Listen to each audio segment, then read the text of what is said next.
صل على محمد وآل محمد وعجل فرجهم. باسمك العظيم العظام الأعز الأجل لكم يا الله يا الله يا رحمن يا رحيم يا مقلب القلوب يا مقلب القلوب ثبت قلوبنا على دينك ربنا لا تزغ قلوبنا بعد إذ هديتنا وهب لنا من لدنك رحمة إنك أنت الوهاب ثم الصلاة والسلام على أشرف الأنبياء سيدنا ونبينا طبيب نفوسنا وحبيب قلوبنا مولانا بالقاسم محمد مصطفى صلى الله عليه وآله وسلم. اللهم صل على محمد وعلى محمد وصل على أئمة المسلمين لا سيما بقية الله في الأرض روحي وأرواح العالمين له الفداء.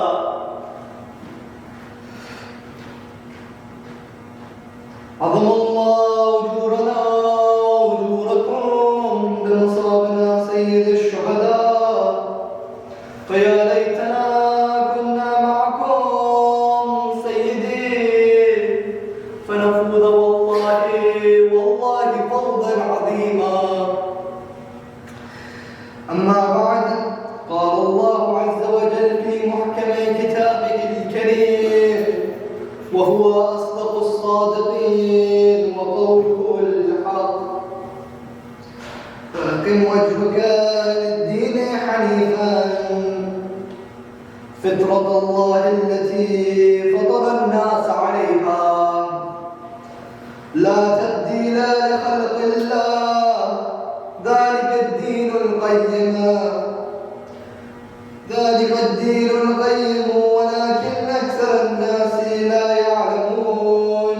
For the hastening and the reappearance of our Mawla and Master Imam al-Hujjah, please recite one loud salawat ala Muhammad wa ala Muhammad. Allahumma salli ala Muhammad wa ala Muhammad wa ajil farajahum. Assalamu alaikum wa rahmatullah. Brothers and sisters, I don't know if you guys realize this. We are really fortunate to be here tonight. We are extremely fortunate to be here tonight. It is one of the greatest honors, one of the greatest ibadah to be sitting here tonight.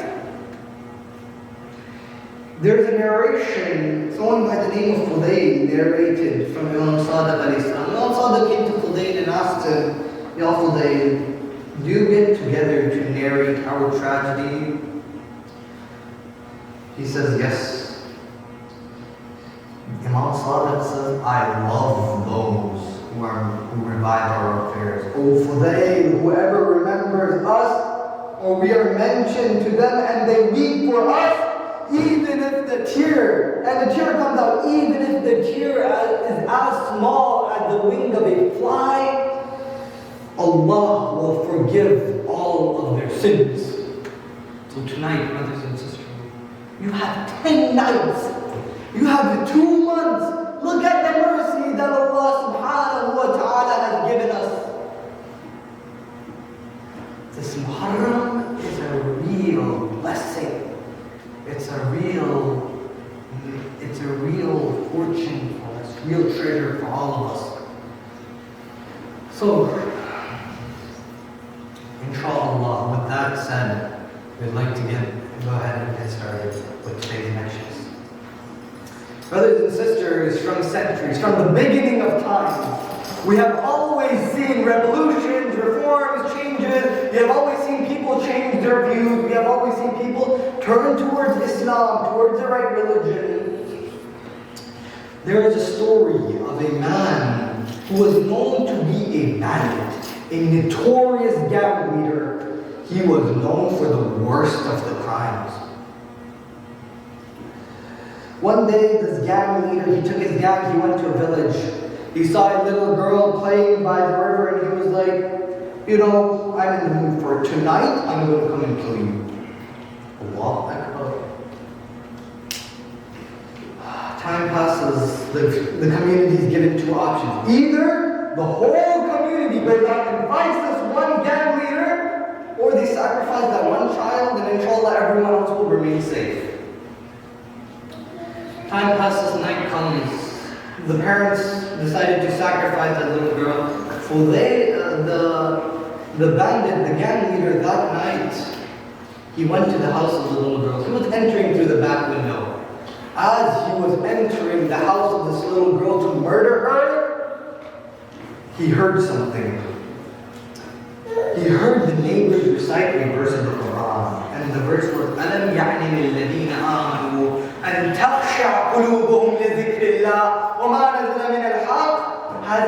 Has time not come for those who believe in one God to humble themselves to His remembrance?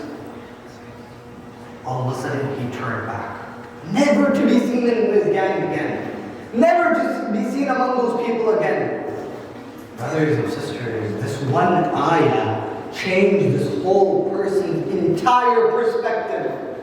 Changed his whole entire life.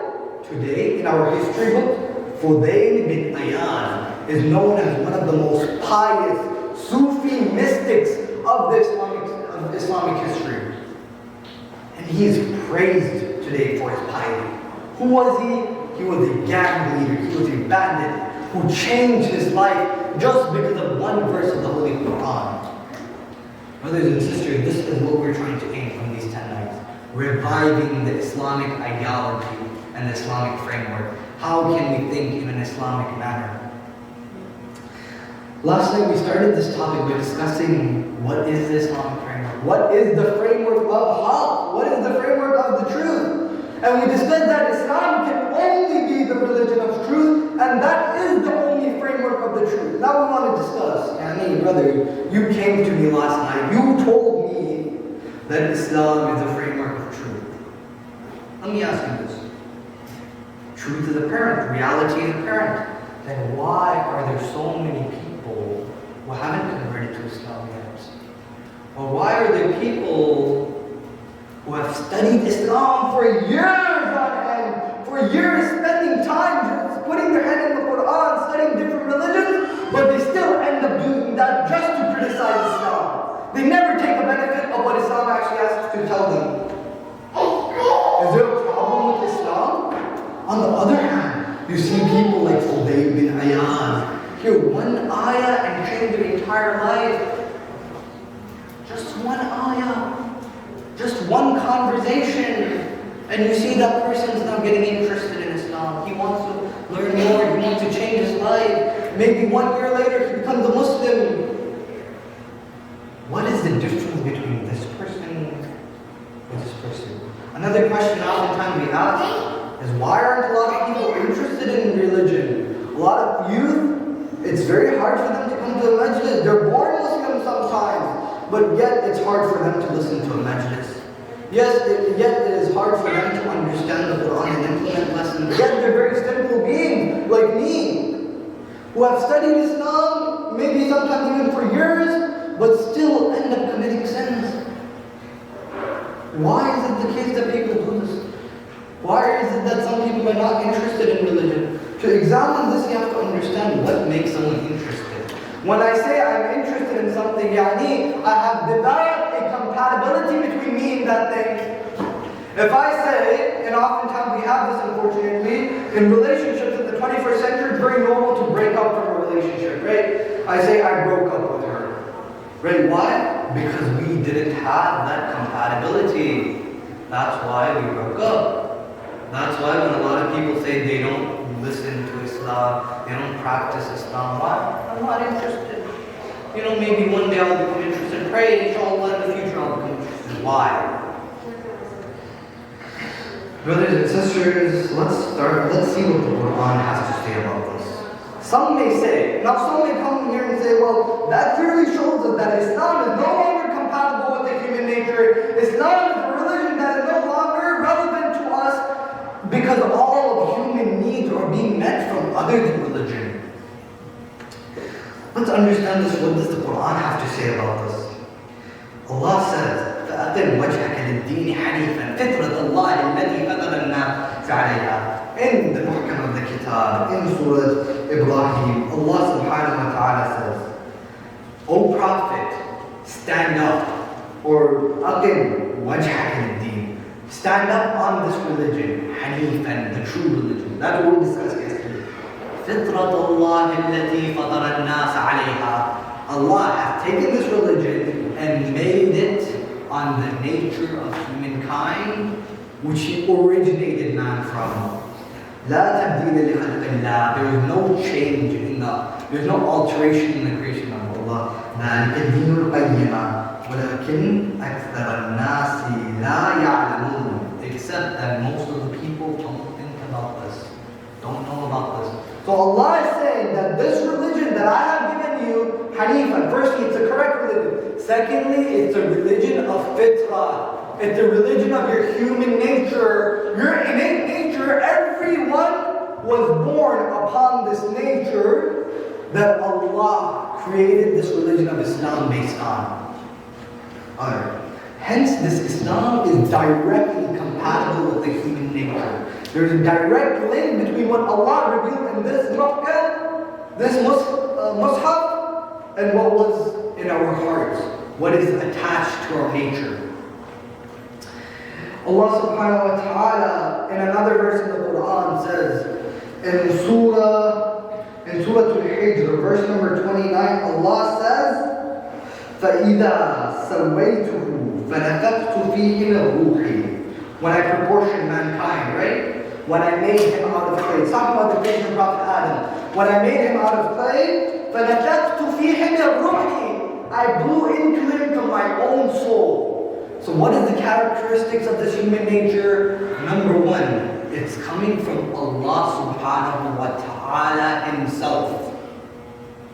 It is not something ordinary, rather it is something that Allah put into mankind. And how can we prove this? In another verse, in Surah Al-A'raf, verse number 172, Allah subhanahu wa ta'ala says, وَإِذْ أَخَذَ رَبُّكَ بَنِي آدَمَ فِي ظُهُورِهِمْ مِنْ ذُرِّيَّتِهِمْ وَشَهِدَهُمْ عَلَى أَنفُسِهِمْ أَلَسْتُ بِرَبِّكُمْ. Before Allah subhanahu wa ta'ala created you, Bani Adam, O Bani Adam, before God created you in that previous world, in the Alam al-Dar, He took an oath, He asked you to bear witness. أَلَسْتُ بِرَبِّكُمْ. Am I not your Lord? قَالُوا بَلَى شَهِدْنَا أَن تَقُولُوا يَوْمَ الْقِيَامَةِ إِنْ كَانَ عَنْ هَذَا غَافِلِينَ. Yes, I testify that there is only one God. Before we were born, we testified that there is only one God. And indeed, on the day of judgment, we will not be among those who say we did not know. Interesting. So Allah is saying, I made it clear to you before you were born. I made it so clear to you that I engraved it within you. How do we know this? In another verse, in Surah Ibrahim, Allah subhanahu wa ta'ala says, by the way, before I get to this verse, we want to understand the word fitrah. What does it mean to be nature, the human nature, right? Fitrah literally comes from fatara. Fatara means to split, means to cleave, means to originate something. When you're originating something, Allah has originated mankind upon this fitrah of tawheed, upon His own fitrah, upon His nature, where He has given a sense of not divineness, not to say that man is divine, but a level of divinity to man, where man can easily connect with his Creator. And this concept of origination of the nature has been embedded in Tawheed, where Allah subhanahu wa ta'ala in Surah Al-Ibrahim, he said, قالت رسلهم أفي الله يشكون. The messenger came to you and said, do you have a doubt in the existence of God? فاطر السماوات والأرض, who created, who originated. Again, notice the word Fitrah, who originated this heaven and the earth. Every time this word Fitrah is used in the Quran, it's always linked to the Tawheed of Allah subhanahu wa ta'ala, to the oneness of God, showing how this is embedded within us. So brother, you said Islam, هذا دين الفطرة. This is the religion of Fitrah. The question is, why do people get off of Fitrah? Why are you not interested in this religion? Why is it so hard for some people to read the Quran at times and take lessons from it? What is wrong? Is there something wrong with our Fitrah? Did God create us in an incorrect manner? God forbid. Allah says, let's read down in the first verse we brought in. Allah says, فَأَقِمْ وَجْهَكَ لِلدِّينِ حَنِيفًا فِطْرَةَ اللَّهِ الَّتِي فَطَرَ النَّاسَ عَلَيْهَا. The fitrah that Allah subhanahu wa ta'ala, God is commanding the Prophet to get up on this fitrah. Then the next verse after that says, وَاتَّقُوهُ وَأَقِيمُوا الصَّلَاةَ وَلَا تَكُونُوا مِنَ الْمُشْرِكِينَ. Be pious. Establish prayer. Two things, right? Allah says you have to have these two things to protect your fitrah. وَلَا تَكُونُوا مِنَ الْمُشْرِكِينَ. Now we're getting a hint. Do not be among the mushrikeen, the pagans, the kuffar. So being among the kuffar has something to do with going off of our fitrah. The next verse, Allah subhanahu wa ta'ala says, مِنَ الَّذِينَ فَرَّقُوا دِينَهُمْ وَكَانُوا شِيعًا كُلُوا حِزْبٌ بِمَا لَدَيْهِمْ فَارِحُونَ. Those who were given this book, those who were given this fitrah, they split up their religion into different sects. They created division in their religion, and each party was happy with what they had. The first reason why we left off of our fitrah was because firstly we created our own religions, created our own thoughts, and we became satisfied with those thoughts. We weren't in search of truth. We lost that sense of finding truth. That is why a lot of people left their fitrah. And that is why it is easier for some people to go back to their fitrah than it is easier for other people to go back to their nature, to their fitrah. The Quran is making it clear that those who are kuffar have left, those who are pagan, they are the ones who are dividing people from their fitrah. The denial of the tawheed of Allah subhanahu wa ta'ala makes one away from his nature and creates a barrier between him and his nature.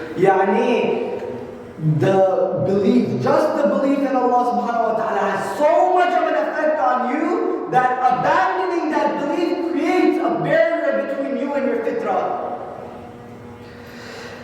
Allah subhanahu wa ta'ala tells us another reason why people left their fitrah. In Surah Al-Mubarak al-Yasin, Allah subhanahu wa ta'ala says, أَلَمْ أَحَدْ إِلَيْكُمْ يَا بَنِي آدَمَ أَلَّا تَعْبُدُوا الشَّيْطَانَ إِنَّهُ لَكُمْ عَدُوٌّ مُبِينٌ.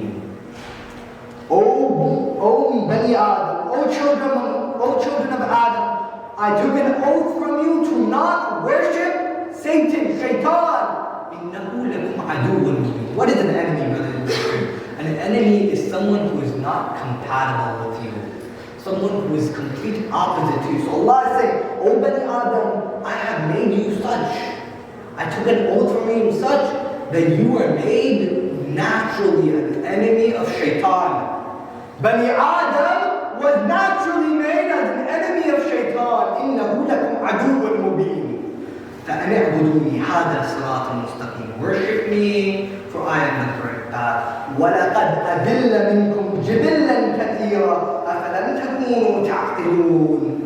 This Shaitan, this worship of Shaitan that you did, this has what led you astray. This is what led you astray. Let me ask you, brothers and sisters, for someone to go astray, he must have been on the right path initially.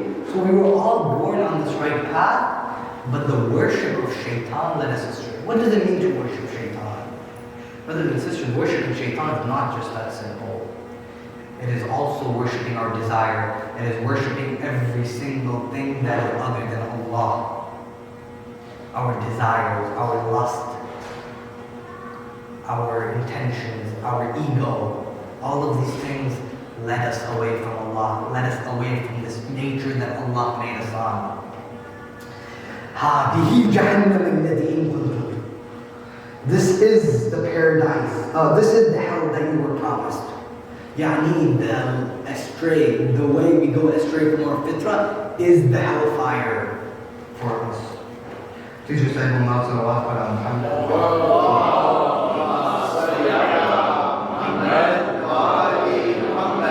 So brothers and sisters, in the first place, why is this topic even relevant to me?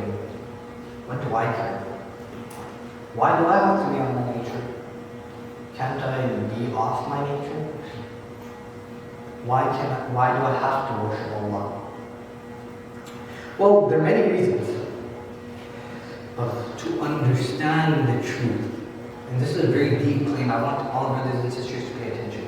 To understand truth, to understand reality, you must have access to your nature.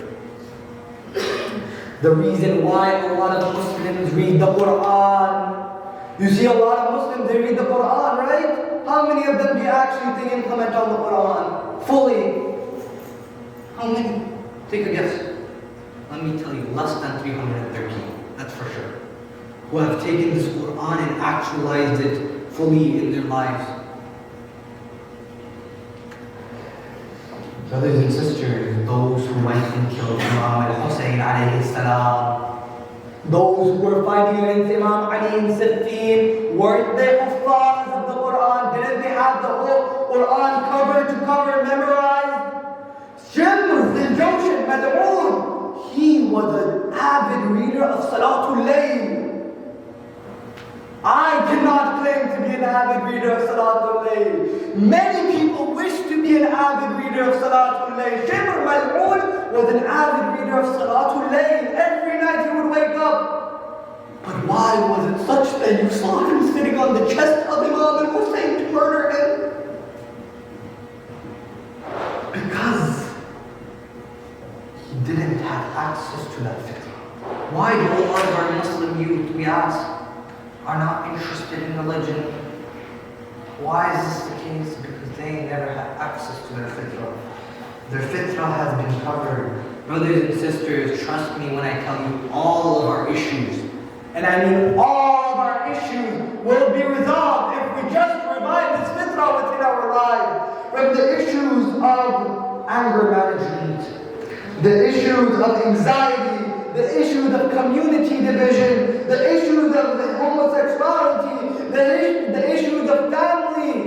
All of these will be resolved if we all bring ourselves on this one nature. Why? You ask me why. Because when everyone is on this one nature, everyone is compatible to each other. They're no longer fighting amongst each other. If we claim Islam has the solution to all these problems, and we see that Islam has been established in certain centers and you still see division, that is because the people of those places, the people of those communities have not internalized this fitrah, have not taken this message of Islam and connected it with their nature. If you see one has a hard time accepting the truth, no, I'm right, you are completely wrong, brother. I am 100% right in this regard, and no one will change my mind. That is because they have not yet accepted their nature. They have not found a compatibility with their nature. And this is made clear in the Quran. وَنَزَّلَ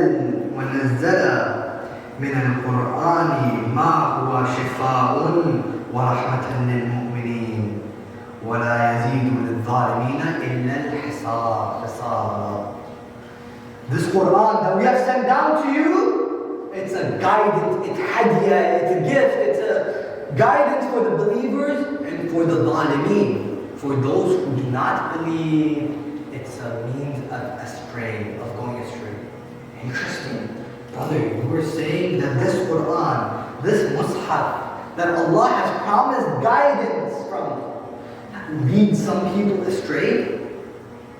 Lead some people astray? Please recite Allah salawat ala Muhammad wa ala Muhammad.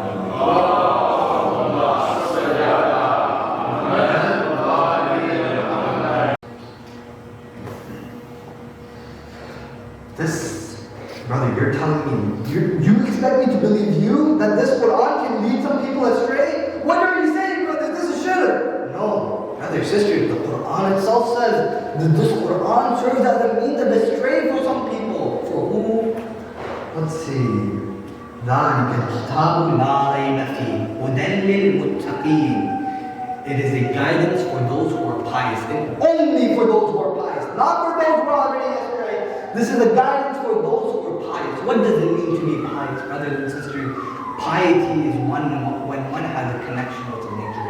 Someone like Fudayl bin Ayaz, who could have been a bad, he was a very bad person, but he took guidance from the Quran. Why? Because he still had enough connection with the nature so that he could understand what the Quran had to say.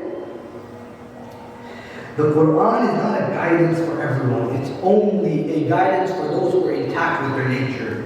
For example, you cannot understand a single thing from the Quran if the bare minimum hasn't gone away. The bare minimum is your ego. If you still have an ego and you open the Quran or someone's advising you, you will never take that advice. And in fact, you will start hating that person more. You will start hating that Quran more. Why? Because they're attempting to advise you against your ego. So the bare minimum for the fitrah to be there is that you must get rid of that ego within you.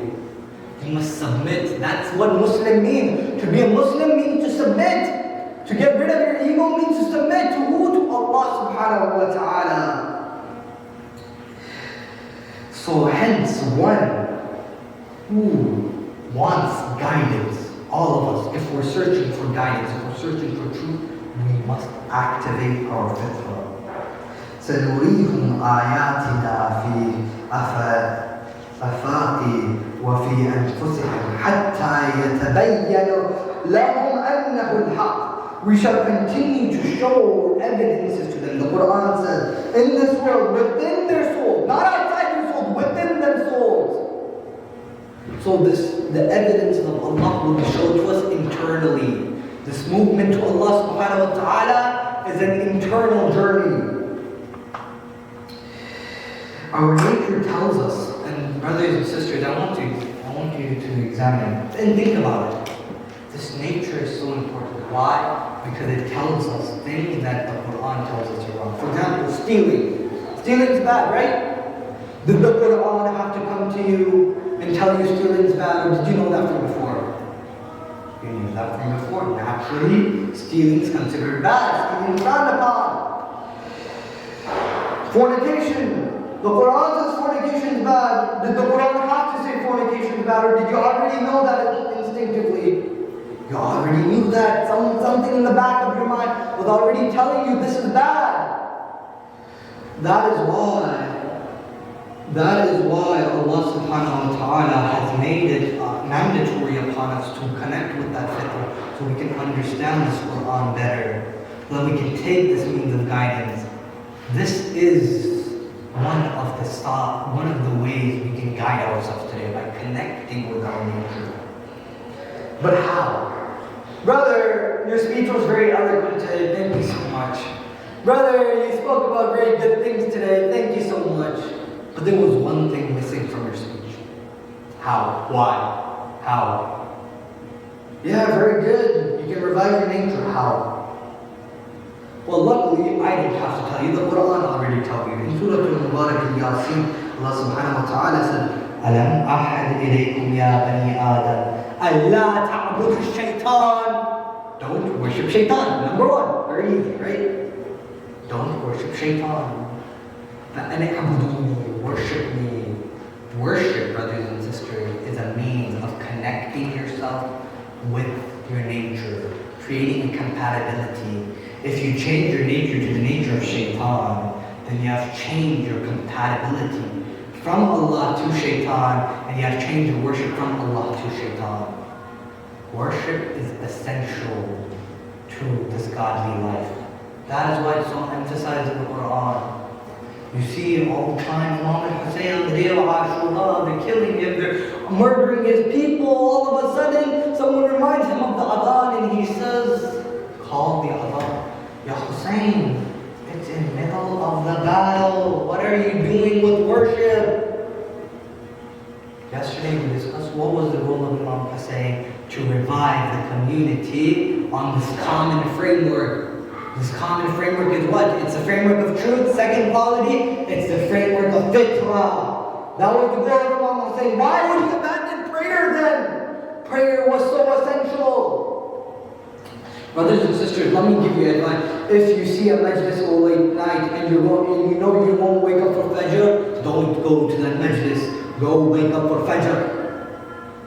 Any ibadah is not worth missing Fajr.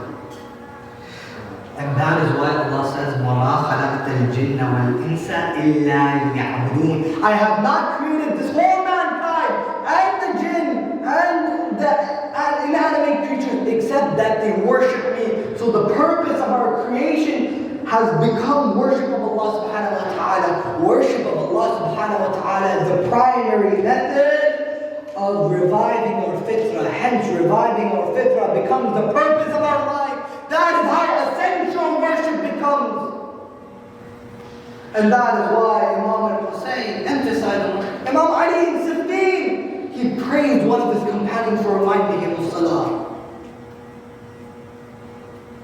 وَاسْتَعِينُوا بِالصَّبْرِ وَالصَّلَاةِ. Anyways, what can we do next? Brothers and sisters, this is important. This next point I'm about to mention, I want everyone to pay attention to. The point is, Imam Ali says in Nahj al-Balagha, مَنْ كَرُمَتْ عَلَيْهِ نَفْسُهُ حَانَتْ عَلَيْهِ شَهْوَتُهُ. One who honors his fitrah, one who honors his soul, حَانَتْ عَلَيْهِ شَهْوَتُهُ. His desire becomes easy, it's belittled. So honoring your soul, brothers, honoring yourself, knowing your value is essential for reviving the fitrah, for diminishing your desire. Diminishing your desire is essential for reviving that fitrah within you. Brothers and sisters, your soul is so important. It's so important. Imam Ali says, man thinks his soul is so small. Man thinks he's so small. He has the potential of a universe within him. You have the potential of a universe within you. That's why know your value. You are important in Islam. You are so important in Islam that Allah, when He created you, He said, when I created him, I saw him so honorable that I grew into him my own soul. That is how honorable you are. That is how important you are. That is how important your soul is. And that is how much Allah loves you. So don't let your small desire take advantage of such a big being, such a big species that Allah has honored you with. Honor yourself. Know your value. مَنْ عَرَفَ نَفْسَهُ فَقَدْ عَرَفَ اللَّهِ. One who recognizes himself, he has recognized Allah. Interesting. Ajeeban. Think about it. One who recognizes me, myself, my nature, they have recognized Allah. What does that mean? How much have we understood ourselves?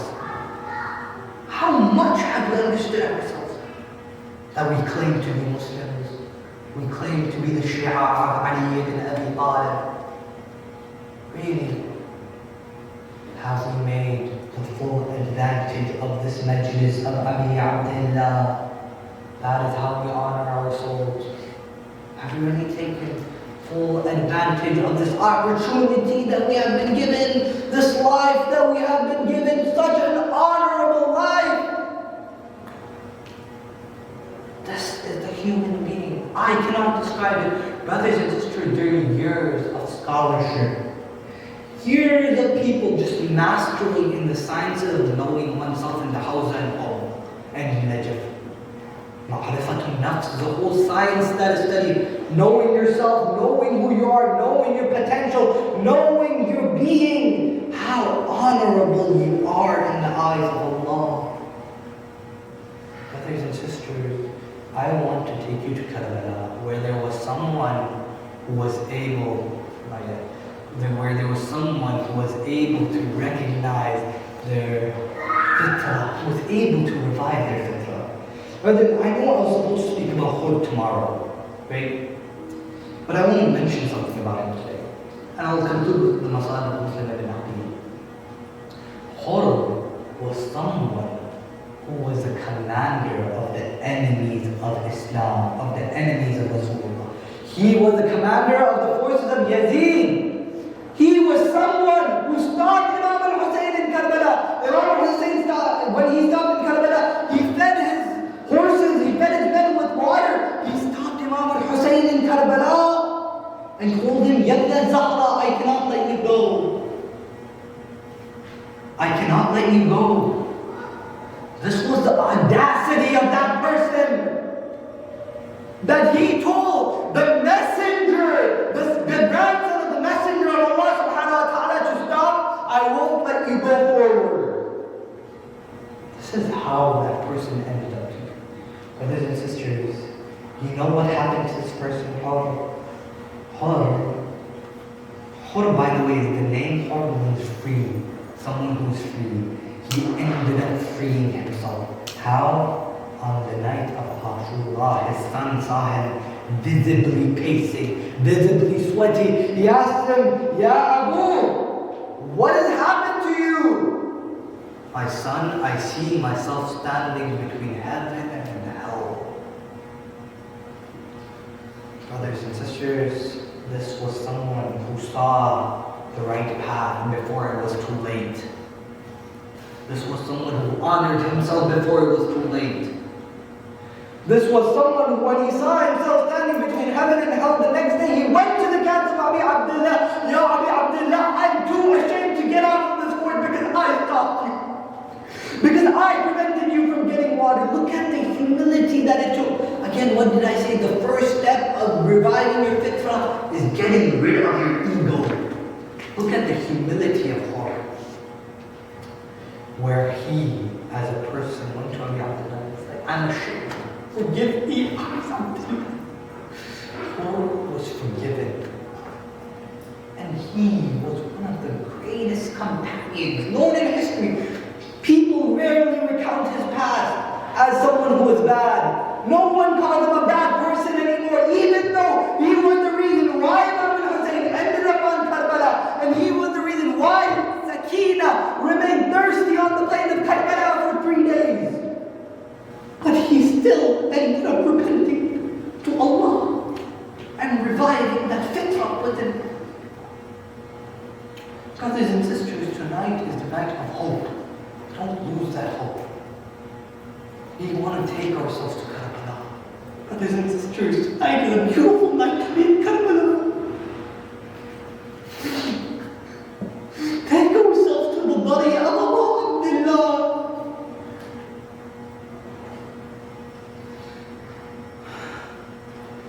Take ourselves to the body of Abu Abdullah.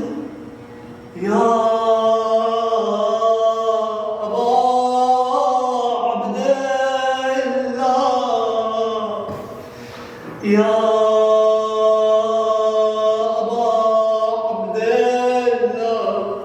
I know I have been a sinful person, Ya Ilahi, but I'm here tonight.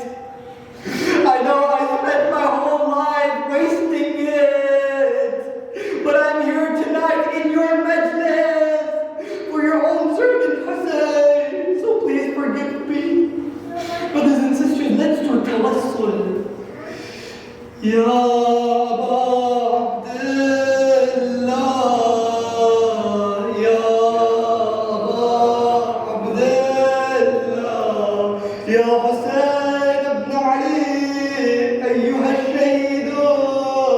يا ابن رسول الله يا حجة الله على خلقه يا سيد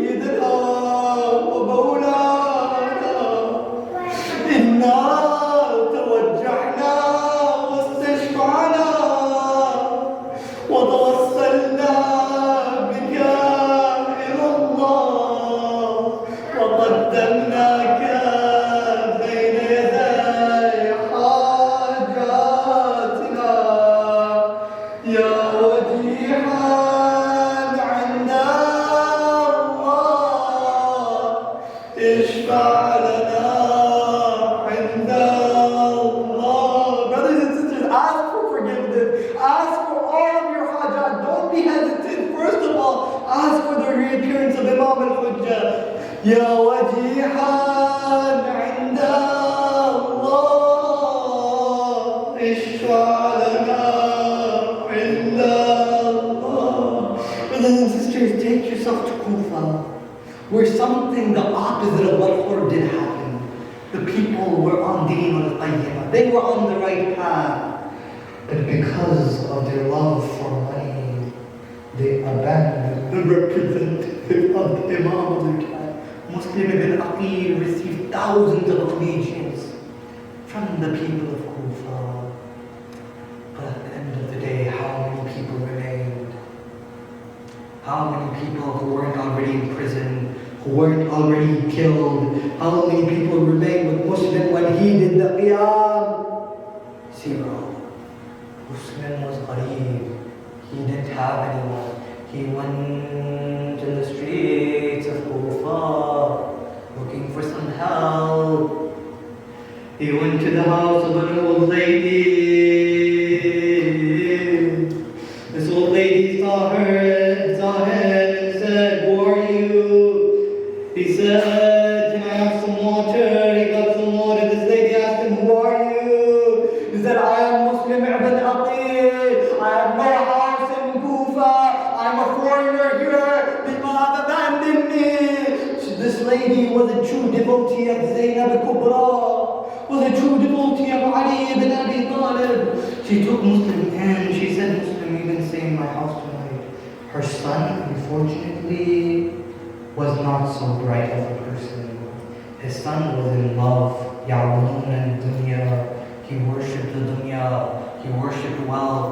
He saw the opportunity. He went to Ubaydullah ibn Ziyad and said, "Ya Ubaydullah, I found a Muslim ibn Aqeel for you to kill." Ubaydullah and his men went to the house of the lady. They fought a fierce battle. The army commander requested more troops. He was like, "Bring more troops." Why? Weren't you able to defeat him? No, half of our troops have been killed. Don't you know? This is from the family of Bani Hashim. This man is a warrior. No one can defeat him that easily. Eventually, Muslim was so thirsty.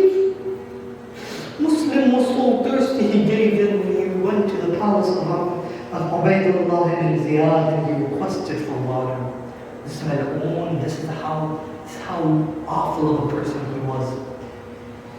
He went and took the bowl that they feed the cattle with, that they feed the livestock with, and he gave it to Muslim.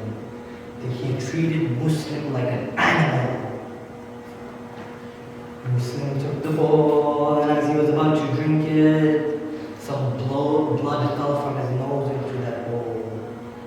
Ya Muslim, oh Allah, I asked you, what was the hikmah behind? Maybe he wanted Muslim to die the way Hussein died thirsty on the plains of Karbala. Maybe he wanted Muslim to feel a little bit of the thirst that Abu Abdullah felt on the day of Ashura.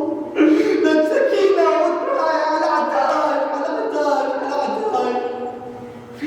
Maybe he wanted Muslim to feel a little bit of that thirst. As Muslim was taken, he was beheaded from the palace of Ubaydullah.